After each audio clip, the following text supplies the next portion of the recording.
ओम शांति। ओम शांति। आज का स्वमान। ज्ञानी तू आत्मा। मैं हूँ ज्ञानी तू आत्मा। अब ज्ञान सुनने वाले, ज्ञान सुनाने वाले को लोग ज्ञानी समझ लेते, लेकिन बाबा सिर्फ ज्ञानी शब्द यूज़ नहीं करते, लेकिन ज्ञानी तू आत्मा शब्द यूज़ करते हैं।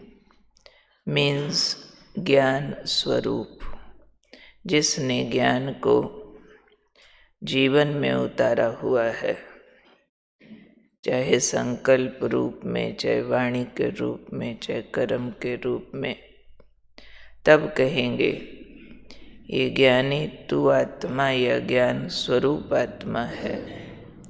तो बाबा ने कहा, बच्चे अब ज्ञान सुनने और सुनाने के साथ ज्ञान का स्वरूप बनो। अब ज्ञान स्वरूप जो होंगे बच्चे, वो कैसे होंगे? उनका संकल्प, वाणी, कर्म सब कुछ समर्थ होगा। और समर्थ मीन्स व्यर्थ का नाम निशान न हो, तब कहेंगे ये समर्थ है। उदाहरण दिया बाबा ने कि जैसे अंधियारा और रोशनी साथ साथ नहीं रहते, दोनों अलग अलग रहते हैं। जहाँ रोशनी होती है वहाँ अंधियारा समाप्त हो जाता है। ऐसे ही जहाँ समर्थ होता है वहाँ व्यर्थ समाप्त हो जाता है। तो जो ज्ञान स्वरूप आत्माएं हैं, उनका संकल्प रूपी बीज समर्थ होगा। कहाँ से समर्थ शुरू होगा?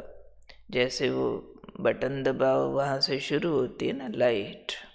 बटन ऑन, लाइट आई, अंधेरा भागा। कोई उसके लिए काम नहीं करना पड़ता कि अंधेरे को डंडा लेके भगाओ जी, या कोई और प्रोसेस करो जी। सिंपल प्रोसेस है, स्विच प्रेस, बस उससे लाइट आई तो अंधेरा गया। दोनों साथ साथ नहीं रहेंगे। ऐसे ही बाबा ने कहा संकल्प का स्विच ऑन करना होता है। संकल्प समर्थ है अगर, तो वाणी, कर्म, संबंध, संपर्क सब समर्थ अपने आप हो जाएंगे। तो मुख्य ध्यान बाबा के बच्चों को अपने संकल्पों पर देना है कि हमारे संकल्प समर्थ हो जाए, और समर्थ इतना बढ़ा लें कि व्यर्थ का नाम निशान न रहे। जैसे हमने यहाँ लाइट जलाई, फिर भी थोड़ा अगर कहीं डार्क दिखता है तो हमें लाइट बढ़ानी होती है कि कम है जी, लाइट थोड़ी और बढ़ा दो। थोड़ी और बढ़ा देंगे तो अंधेरा पूरा ही चला जाएगा। ऐसे ही समर्थ और बढ़ाते जाएंगे तो व्यर्थ अपने आप भाग जाएगा। रिप्लेसमेंट है। सिर्फ व्यर्थ पे हम लोगों को काम नहीं करना है कि मेरे को ये वाले व्यर्थ संकल्प आते हैं, ये व्यर्थ बोला किया जाता है मेरे से, मैं इसको छोड़ूं छोड़ूं छोड़ूं। नहीं, रिप्लेसमेंट ले लो कि समर्थ इसके कॉन्ट्रेडिक्टरी कौन सा होता है, उसको पकड़ो। अगर समर्थ को पकड़ लिया तो फिर अपने को व्यर्थ पर काम करने की कोई ज़रूरत ही नहीं पड़ेगी। तो इसलिए आज बाबा हमें अपनी चेकिंग के लिए समझा रहे हैं कि जो ज्ञान की बातें सुनते हो, जो ज्ञान की बातें सुनाते हो, चेक करो कि हम उसका रूप बने, हमारा जीवन उसका प्रतिरूप बना।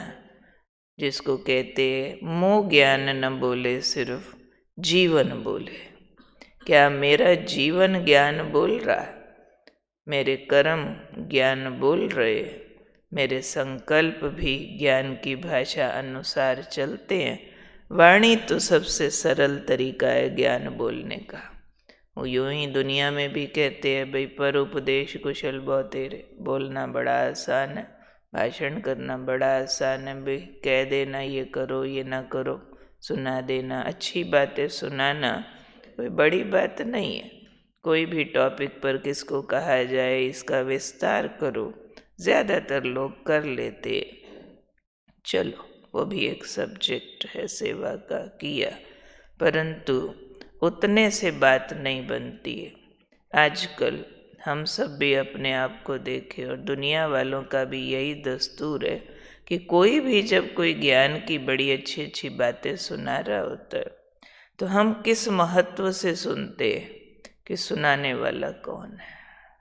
वही बात दादी जान की सुनाए, वही बात कोई और साधारण सुनाए तो उसके महत्व में फर्क पड़ जाएगा, क्योंकि हमें दिखाई दे रहा होगा कि दादी अपनी अनुभूतियाँ बोल रही है, दादी धारणा कर चुकी है फिर बोल रही है। बाकी कोई सुनाए जिसने धारणा नहीं की, समझो जिसके बारे में आप जानते हो, अनुभव करते हो कि ये फलाना गुस्सा बहुत करता है और वो क्रोध पर भाषण कर रहा है, तो हमें उसके बहुत अच्छे अच्छे शब्द, बहुत अच्छी अच्छी बातों का भी प्रभाव नहीं पड़ेगा। हालांकि वो बातें कितनी भी अच्छी सुनाए, सारी बाबा वाली सुनाए कि बाबा ने फलानी मुरली के लिए, मुरली में क्रोध के लिए ये बोला, ये समझाया, इस हिसाब से हमें ये युक्तियाँ अपना के क्रोध नहीं करना चाहिए, तो सबके दिल अंदर बाजा बज रहा होगा, पहले खुद को तो देखे, है ना। वो प्रभाव नहीं पड़ता है। और समझो कोई है ही शांत स्वरूप, बहुत मौके आए, आपने ही कुछ गड़बड़ की है उनके साथ, पर फिर भी उनको गुस्सा नहीं आया, तो ऐसा व्यक्ति अगर 2 लाइन भी आके बोल देना कि हम सबको शांति का व्यवहार करना चाहिए, क्रोध किस पर नहीं करना चाहिए, आपको लग जाएगी बात उसकी कि हाँ भाई बात तो ठीक है, बात तो ठीक है, हमने इसको देखा, तो तीर लगता है जा करके। तो इस तीर रूप से बाबा कह रहे हैं कि अब जीवन दिखाओ। अब लोग भी सुन सुन के थक गए हैं, अब उनको रोल मॉडल्स चाहिए, अब उनको ऐसे चाहिए जो ये बताएं कि हम कर सके, तो उनको हिम्मत पैदा हो कि ये फलाना कर सका तो हम भी कर सकते। एक कॉपी करने के लिए उनको कोई चीज़ सामने चाहिए, जैसे नहीं ड्रिल मास्टर सामने आके खड़ा हो जाता है कि बाजू ऊपर करो, बाजू नीचे करो, सहज सब कॉपी करने लग जाते। और सिर्फ कोई बोले जाए ऊपर करो नीचे करो तो थोड़ा उल्टा पुल्टा भी हो जाएगा, करके दिखाए। तो ये रूप बाबा हमारा चाहते हैं, तो ज्ञान स्वरूप माना, ज्ञान की मूरत बन जाए, जिस मूरत को देख करके लोगों को आईना फील हो, दर्पण, कि ये देखो ये कैसे दिखते हैं, हम कैसे दिखते हैं, और अब हमें कैसे इनके जैसा बनना है। तो ये हमारा अभी वर्तमान समय का पुरुषार्थ का अटेंशन होना चाहिए कि ज्ञान सुने, भले सुनाए, हर्जा नहीं है, लेकिन साथ साथ अपने से रिलेट करते जाए कि मैंने कितना कर लिया और कितना मेरा काम बाकी है, और उसका अर्थ समझें। ज्ञान स्वरूप माना हर संकल्प, बोल, कर्म समर्थ, और समर्थ मीन्स व्यर्थ का नाम निशान भी ना हो, और समर्थ जो ज्ञान स्वरूप आत्माएं हैं उनका संकल्प रूपी बीज समर्थ होगा। जैसे आजकल बीज को रिफाइन करते हैं, रिफाइंड बीज ज़्यादा अच्छी फसल देता है, तो हमें संकल्प रूपी बीज को समर्थ बनाना है, उसको चार्ज करना है, उससे बाकी सारे रिजल्ट जीवन में अपने आप आएंगे। वाणी अपने आप कंट्रोल टू द पॉइंट हो जाएगी, उसके अंदर वाणी में ही शांति की ताकत आ जाएगी, कर्म में ही दिव्य गुण आ जाएंगे, हमारी वृत्ति योग युक्त होने लग जाएगी। तो आज का दिन कौन हूँ मैं?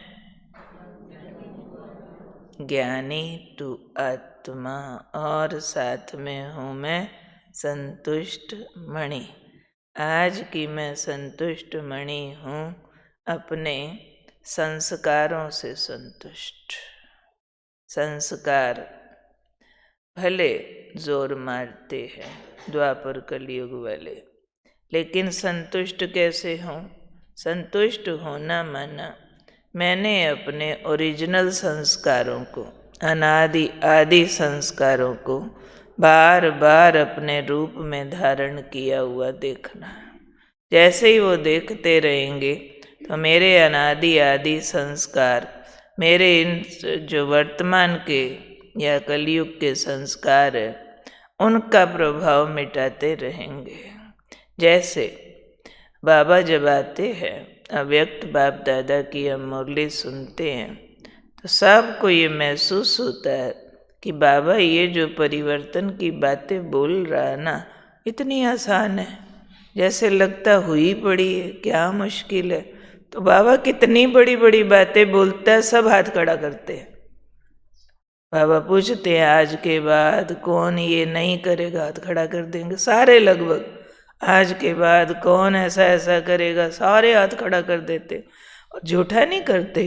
उस टाइम वो काम बहुत आसान लग रहा होता है, ऐसे लग रहा होता है कि हुआ पड़ा क्या बड़ी बात है, क्योंकि हमारी अवस्था उस टाइम पर अपने मूल संस्कारों के उदय की होती है। हम बाबा के सामने उस रूप से होते हैं, तो वो रूप बार बार हमारा जब उदय होता रहेगा तो बार बार हम अपने को ईजी फील करेंगे। तो हमें संस्कारों से संतुष्ट रहने के लिए, संतुष्ट मणि बनने के लिए अपने नए, अपने मूल, अपने आदि, अपने अनादि संस्कारों का बार बार दर्शन करते रहना है। तो आज के दिन कौन हूँ मैं? ज्ञानी तू आत्मा, संतुष्ट मणि, व्यर्थ से मुक्त, सदा संकल्प रूपी बीज को समर्थ करके व्यर्थ के अंधकार को मिटाने वाली मैं हूँ। ज्ञानी तू आत्मा। अच्छा।